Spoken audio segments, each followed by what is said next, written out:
Newcastle United striker Alexander Isak has escalated his row with his club as he pushes for a transfer to Liverpool. Alexander Isak has escalated his row with Newcastle United in a bid to force a move this summer, saying that promises have been broken and that there's no way back for Isak into the Magpies squad, and some fans in the Liverpool Echo comments section reckoned that they should have accepted the Reds' first offer and avoided the worst of the saga. Isak was not in the crowd to see himself named in the Professional Footballers Association's Team of the Year on Tuesday, instead staying away and publishing his statement on Instagram stories. It claims that people at Newcastle promised him that he could leave this summer, and that they had known about his intentions for a long time. It goes on to say that these promises have been broken, and that the relationship with his club cannot continue. A Newcastle United club statement shortly afterwards refuted that any such promise had been made. And while there are conditions in which Isak would be allowed to leave, these have not been met and are not expected to be met. This summer, Isak's escalation has done little to deter some fans from wanting Liverpool to make a second bid for the Swedish international. Reader Deferred 28 says, signing the best players and creating competition is only positive. Anyone that thinks otherwise doesn't have the correct mindset. We want to be the best team in Europe, so we have to keep signing the best players. Isak is one of them. I hope we sign him. He will only make us better. Blue Saradellidid is feeling bullish. You can't blame the lad for wanting to play for the most successful team in the history of English footy, compared to his current one, which just won the lesser trophy after a 70-year wait for any trophy. JA31 Sun writes, what have Liverpool done wrong? There's been speculation for months. We talked up an offer. Newcastle refused it. Now Liverpool are waiting for Newcastle to say, we're ready to sell. Then LFC will go in with another of 130 mil plus add-ons. It's Newcastle who has broken promises to Isak. Now he wants to move because of that. Point the finger of blame to Newcastle United and Isak. Bluebin agrees that it's a mess of Newcastle's own making. Newcastle United have only themselves to blame. If Newcastle released Alexander Isak earlier, before Liverpool procured Ekitike, then maybe Liverpool would not have pursued for Ekitike, with Isak at Liverpool already. Others are less sure that this can be a successful transfer for the Reds now. Dankster writes, I know we're going to buy him, but he has a massive target on his back now, and we don't want that kind of negativity. I don't want our club to be disliked or targeted, and that's what will happen, Theodore says. Second, expensive striker like Isak will destroy harmony in the team, and one of the Hugo or Isak will want to leave. No one of two will want to sacrifice their season as a backup or out of position as a winger. On our Facebook page, John Needham says, as a lifelong read, I was excited at the prospect of signing Isak when we first offered. However, the current situation is a poor reflection on the player and his agent. At the end of the day, he has 3 years left on his contract, and that should mean something.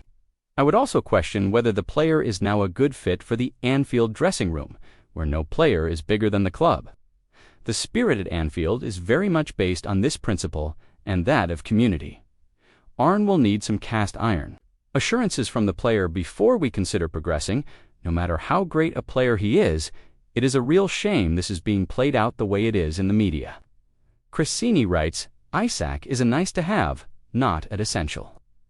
If he's available, go and get him. If not, I'm pretty sure other targets have been identified that are available. Let's just draw a line under this whole saga and move on. Liverpool head coach Arne Slot has reiterated the club will only sign the right player for the right fee if he wants to join, but refused to be drawn on their position regarding Alexander Isak, since a £110 million bid was rejected earlier this month. The club have not returned to negotiations, although they have never formally walked away from pursuing a deal. Isak's decision to go public on Tuesday, accusing Newcastle of breaking promises and saying he can't continue and change, is in the best interests of everyone, has intensified speculation about the striker's future. Newcastle's response was to stress, we have been clear that the conditions of a sale this summer have not transpired. We do not foresee those conditions being met. It adds extra spice for when the two teams meet at St. James Park on Monday, with Isak expected to absent again as he continues to train away from the squad.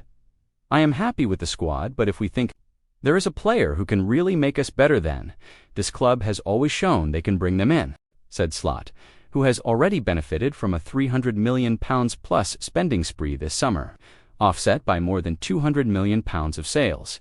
But it needs to be everything we want: right transfer fee, right position, and the player wants to come to us. Think it will be a busy end to the window, because that would mean I would be unhappy with the squad, and I am happy with the squad. I say 2 players for each positions is ideal, but sometimes less is more, so you are not disappointing players. Slot rejected the suggestion their trip to the northeast would be made easier by Isak's absence and the turmoil surrounding the club. I don't think they are a club with troubles, he added. I assume Isak is not playing, but they still have Anthony Gordon as a 9. They have Anthony Elanga as a right winger, and Harvey Barnes from the left, and Jacob Murphy is not even playing. This is the Premier League.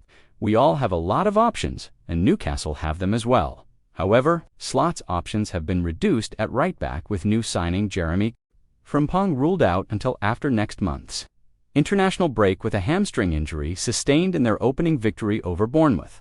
The medical team were completely right about Jeremy to tell me that I had to take him off because he is out until the end of the international break, and that happened during the game.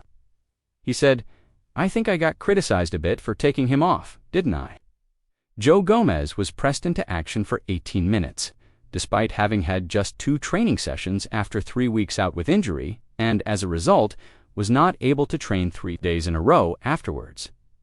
He could still be in contention at Newcastle, with Connor Bradley named in Northern Ireland's squad for next month's games, only returning to training himself on Thursday.